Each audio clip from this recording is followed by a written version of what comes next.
brought you by Silver Pumps and Motors. Top quality और consistent performance के लिए सिर्फ सिल्वर पंप्स नाम याद रखना। ఎస్ఎల్బీసీ టెన్నెల్లో వేగంగా సహాయక చర్యలు కొనసాగుతున్నాయి. బోరింగ్ మిషన్ శిథిలాలు, బురద, మట్టిని తొలగిస్తున్నారు సిబ్బంది. 3 షిఫ్ట్ల వారీగా పనులు జరుగుతున్నాయి. ఒక్కో షిఫ్ట్లో 80 మంది సిబ్బంది ఉన్నారు. భారీ మోటార్లతో నీటిని బయటికి తోడుతున్నారు రెస్క్యూ టీమ్స్.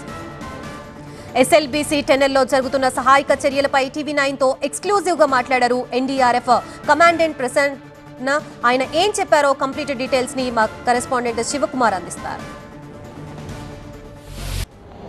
ఎస్ఎల్బీసీ టన్నెల్లో 7వ రోజు ఈ రెస్క్యూ ఆపరేషన్ అనేది కొనసాగుతుంది.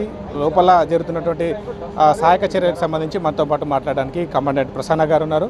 వారిని అడిగి మరిన్ని వివరాలు తెలుసుకుందాం. సార్ చెప్పండి, ఇప్పటి వరకు రెస్క్యూ ఆపరేషన్ ఎలా సాగుతుంది, ఎంతమంది ఏ రకంగా ఈ రెస్క్యూ ఆపరేషన్లో పాల్గొనబోతా ఉన్నారు మీ టీం సంబంధించి? అదే 22వ తారీఖు మార్నింగ్ ఈ ఘటన జరిగినప్పుడు మా టీము హైదరాబాద్లో ఉన్న మా టీంకి ఇమీడియట్గా మేము మూవ్ చేసాము. ఫస్ట్ మా టీం ఇక్కడ రీచ్ అయింది.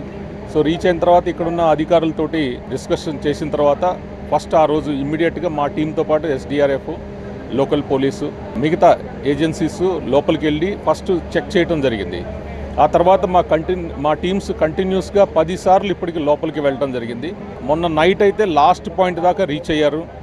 మొత్తం అక్కడ సెర్చ్ చేస్తూ ఉన్నారు. చాలా కష్టాలకి ఎదుర్కొని అక్కడ క్రాల్ చేసుకొని, ఎందుకంటే స్పేస్ కూడా చాలా తక్కువ, కన్ఫైన్డ్ స్పేసెస్లో ఏంటంటే మనకి ఆక్సిజన్ కూడా సప్లై తక్కువ ఉంటుంది. అట్లాంటి చోట కూడా మా వాళ్ళు మా ట్రైనింగ్ తోటి వాళ్ళు అక్కడికి రీచ్ అయిపోయి మొత్తం వెతికారు. ఏమన్నా సైన్స్ కనిపిస్తాయి అనేసి ప్రస్తుతానికైతే ఏం కనిపించలేదు. బట్ మా ప్రయత్నాలు అయితే కొనసాగుతున్నాయి. ముఖ్యంగా ఇవాళ సంబంధించి ఎన్డీఆర్ఎఫ్ సిబ్బంది లోపల ఏ రకమైనటువంటి సహాయక చర్యలు చేస్తూ ఉన్నారు? అంటే మెయిన్ ఆపరేషన్లో ఏంటంటే డీవాటరింగ్ చేయాలి. డీవాటరింగ్ చేస్తున్నారు. అలాగే టన్నెల్ మిషన్ ఏదైతే కట్ చేయాలో అది కూడా చేస్తున్నారు. మనకి సౌత్ సెంట్రల్ రైల్వే నుంచి అల్ట్రా థర్మల్ కటింగ్ మిషన్స్ కూడా వచ్చినాయి, దాని ద్వారా ఇది కట్ చేస్తున్నారు. అలాగే మా టీమ్స్ కూడా ముందుకు వెళ్ళిపోయి అన్ని ప్లేసెస్లో సెర్చ్ చేస్తున్నారు. చాలా ఫుల్ స్వింగ్లో అన్ని లైక్ సింగరేణి కాలరీస్ నుంచి దాదాపు 200 మంది కార్మికులు రావడం జరిగింది. అక్కడ డెబ్రిస్ క్లియర్ చేయడానికి, తర్వాత అక్కడ సిల్ట్ ఏదైతే ఉందో దాన్ని క్లియర్ చేయడానికి. ఆపరేషన్స్ అయితే చాలా ఫుల్ స్వింగ్లో జరుగుతున్నాయి. మొత్తంగా లోపలికి ఎంతమందిని షిఫ్ట్ల వైజ్గా పంపిస్తూ ఉన్నారు? ఇంకా మరిన్ని బృందాలు వచ్చేటువంటి అవకాశం ఉందా? అంటే లోపల కూడా మనం చూసుకోవాలి ఏంటంటే ఎక్కువ మందిని పంపించినా కానీ, ఎందుకంటే స్పేస్ తక్కువ ఉంది. ప్రతి షిఫ్ట్లో అప్రాక్సిమేట్లీ 80 to 100 మెంబర్స్ లోపలికి వెళ్తున్నారు. వాళ్ళు 24/7 కంటిన్యూస్గా వర్క్ చేస్తున్నారు. ఎక్కడ రెస్ట్ అనేది లేదు. ఎవ్రీ 8 అవర్స్కి ఒక షిఫ్ట్లో వెళ్తున్నారు, వర్క్ చేస్తున్నారు, మళ్ళీ బయటకు వస్తున్నారు. అలా అనమాట. ఎక్స్ట్రా అదనంగా ఇంకా ఎన్డీఆర్ఎఫ్ సిబ్బంది వచ్చేటువంటి అవకాశం ఉందా? వేగవంతం చేయాలి, డెడ్ లైన్ కూడా పెట్టుకోవడం జరిగింది దీనికి సంబంధించి. ఇంకా అవసరం లేదు, ఎందుకంటే మనకి ఇప్పుడు ఉన్న సఫిషియంట్ మ్యాన్ పవర్ ఉంది ఇక్కడ. సింగరేణి క్యాలరీస్ నుంచి 200 మెంబర్స్, మావి 120 మెంబర్స్, మిగతా వాళ్ళు రకరకాలుగా వచ్చున్నారు.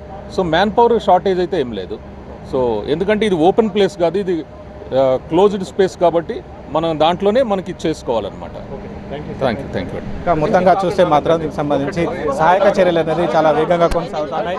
ఎన్డీఆర్ఎఫ్ సంబంధించినటువంటి 120 మంది సహాయక చర్యల్లో పాల్గొంటూ ఉన్నారు. మొత్తం 3 షిఫ్టుల్లో వీరంతా కూడా పనిచేస్తున్నటువంటి అంశాన్ని అయితే ఎన్డీఆర్ఎఫ్ సంబంధించినటువంటి కమాండెంట్ చెప్తా ఉన్నారు.